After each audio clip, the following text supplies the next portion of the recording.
Viewers AITCS channel पे income tax की चर्चा में आपका स्वागत है। आज का हमारा टॉपिक है compensation on termination of employment taxable और नॉट। कर्मचारी को मिलने वाली नौकरी से बर्खास्ती की क्षतिपूर्ति क्या इनकम टैक्स दायरे में आती है?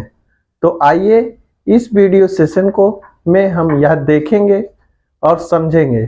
तो आइए इस वीडियो की शुरुआत करते हैं। एंड स्टूडेंट्स ऑफ AITCS, हमारे चैनल में आपका एक बार फिर से स्वागत है। As you heard, today's topic is compensation on termination of employment taxable और नॉट। कर्मचारी को मिलने वाली नौकरी से बर्खास्ती की क्षतिपूर्ति क्या इनकम टैक्स के दायरे में आती है? बहुत समय ऐसा सुना जाता है कि सर्टेन पर्सन को कंपनी ने नौकरी से निकाल दिया। He has made case in labour court. Labour court में वो जीत गया और कंपनी को कंपनसेशन देना पड़ा। In many cases it also happen कि सर्टेन एम्प्लॉय अपनी मर्जी से छोड़ दिया and he has claimed compensation.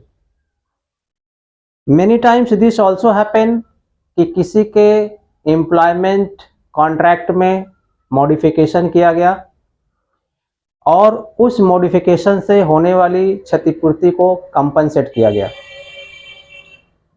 तो टुडेज टॉपिक में हम डिस्कस करेंगे कि ये जो कंपनसेशन मिलता है, whether it is a termination of employment or modification of employment, इसके ऊपर इनकम टैक्स एक्ट, आयकर कानून क्या कहता है। क्या ये इनकम टैक्सेबल है? अगर ये टैक्सेबल है तो इनकम टैक्स एक्ट के कौन सी हेड्स में ये टैक्सेबल है? आज के इस वीडियो सेशन में, आज के इस इनकम टैक्स पे चर्चा सेशन में हम इसी बात को डिस्कस करेंगे। लेकिन सबसे पहले हम देखेंगे कि इनकम टैक्स की कौन सी धारा में ये बात लिखी हुई है, in which section of the IT act makes a provisions regarding this. तो इनकम टैक्स की धारा जो है वो स्क्रीन पर आपके आ गई है, मैं उसको एक बार पढ़ लेता हूं। Any compensation or other payment due or received by any person by whatever name called in connection with termination of his employment or modification of terms of employment is treated as income from other sources. Section 56 subsection 2 clause 11 of ITA यानी income tax act. इसके नीचे red में note दिया रहेगा, ये note बाद में discuss करते हैं। सबसे पहले इस प्रोविजन को डिस्कस करते हैं कि 56 सबसेक्शन 2 क्लॉज 11 ये बताता है कि अगर किसी व्यक्ति को नौकरी से निकाले जाने पर, बर्खास्त हो जाने पर या उसके एम्प्लॉयमेंट की कॉन्ट्रैक्ट की जो कंडीशंस है उनके मॉडिफिकेशन करने पर जो क्षतिपूर्ति मिलती है उसको इनकम फ्रॉम अदर सोर्सेस में टैक्सेबल किया जाएगा। Here we can say that any compensation or other payment due or received by any person in connection with termination of employment or modification of the condition of the employment is taxable under the head income from other sources.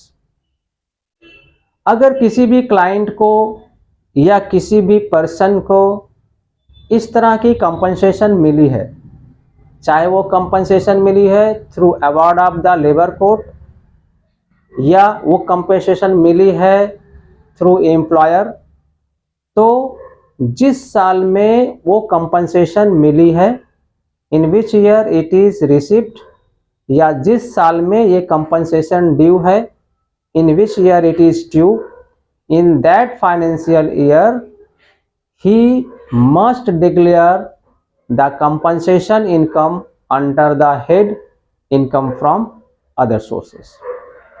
अगर वह व्यक्ति, वह person इस income को अपने income tax return में नहीं दिखाता है और एम्प्लॉयर कंपनी अपने इनकम टैक्स रिटर्न में एज एन एक्सपेंसेस दिखाती है, तो हो सकता है क्रॉस मैचिंग में ये बात पकड़ में आ जाए, इनकम टैक्स की नोटिस आए, शो कॉज मिले कि आपने इस इनकम को सप्रेस कर दिया।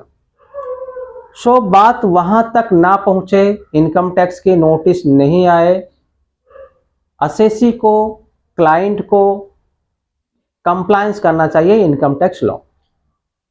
तो वो कंप्लायंस क्या है कि इस तरह की अगर कोई कंपनसेशन उन्हें मिली है तो वो अपने इनकम टैक्स रिटर्न में इस बात को जरूर दिखाएं।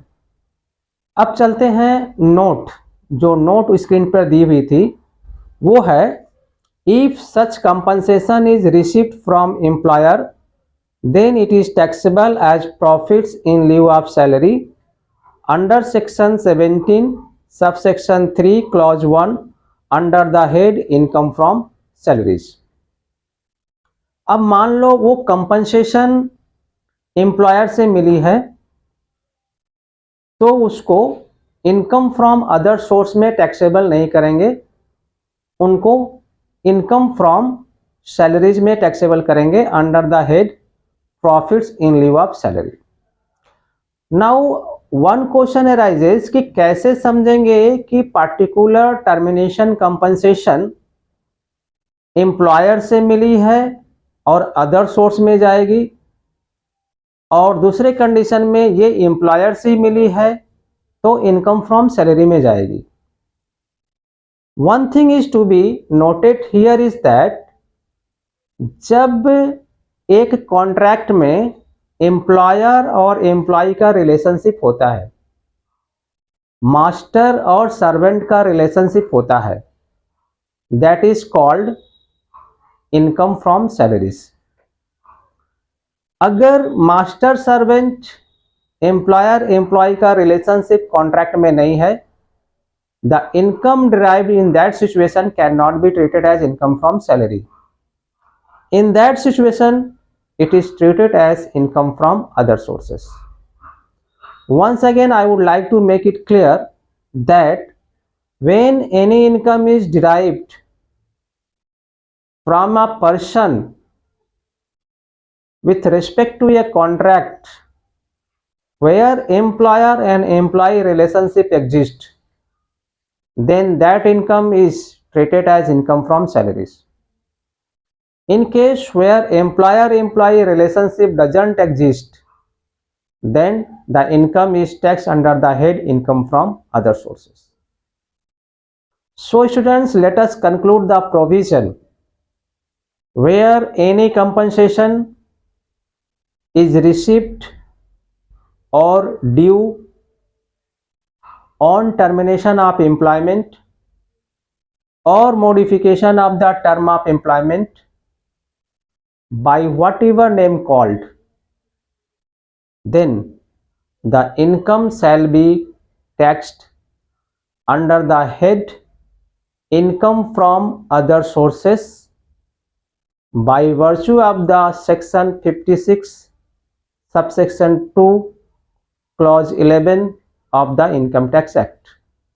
But if there is employer and employee relationship, then this income shall not be treated as income from other sources. Accordingly, it will be taxed under the head income from salaries under section 17 subsection 3 clause 1 income in lieu of salary. So students and viewers, hope that you have understood the provision of the income tax in the matter of termination compensation. If you have any suggestion, if you want to say something, if you ask anything, then please write in comment box. We shall reply promptly. Thanks for watching.